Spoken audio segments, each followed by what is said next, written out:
कुरान मजीद का 70वां सूरा सूरह मारिज। बिस्मिल्लाहिर्रहमानिर्रहीम। सअल साइलुन बिअज़ाबिन वाक़िअ लिलकाफ़िरीन लैस लहू दाफ़िअ मिनल्लाहि ज़िल मआरिज تعرج الملائكة والروح إليه في يوم كان مقداره 50,000 سنة فاصبر صبرا جميلا إنهم يرونه بعيدا ونراه قريبا يوم تكون السماء كالمهل وتكون الجبال كالعهن ولا يسأل حميم حميما يبصرونهم يود المجرم لو يفتدي من عذاب يومئذ ببنيه وصاحبته وأخيه وفصيلته التي تؤويه ومن في الأرض جميعا ثم ينجيه كلا إنها لظى نزاعة للشوى تدعو من أدبر وتولى وجمع فأوعى إن الإنسان خلق هلوعا إذا مسه الشر جزوعا وإذا مسه الخير منوعا إلا المصلين الذين هم على صلاتهم دائمون والذين في أموالهم حق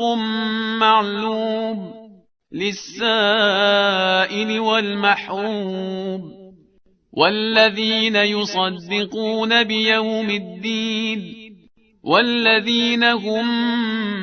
من عذاب ربهم مشفقون إن عذاب ربهم غير مأمون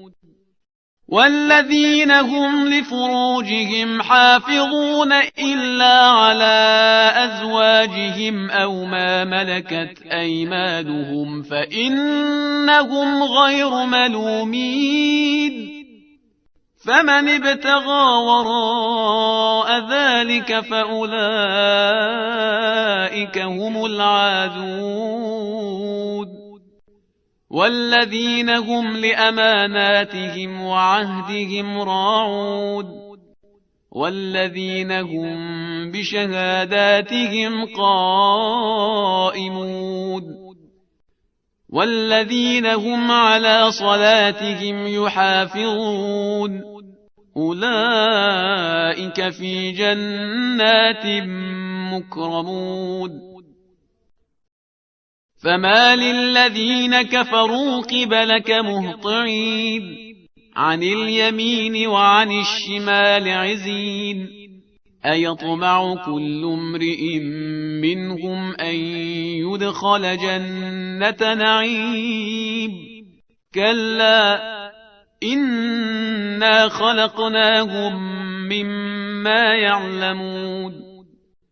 فلا أقسم برب المشارق والمغارب إنا لقادرون على أن نبدل خيرا منهم وما نحن بمسبوقين فذرهم يخوضوا ويلعبوا حتى يلاقوا يومهم الذي يوعدون يوم يخرجون من الأجداث سراعا كأنهم إلى نصب يوفضون خاشعة أبصارهم ترهقهم ذلة ذلك اليوم الذي كانوا يوعدون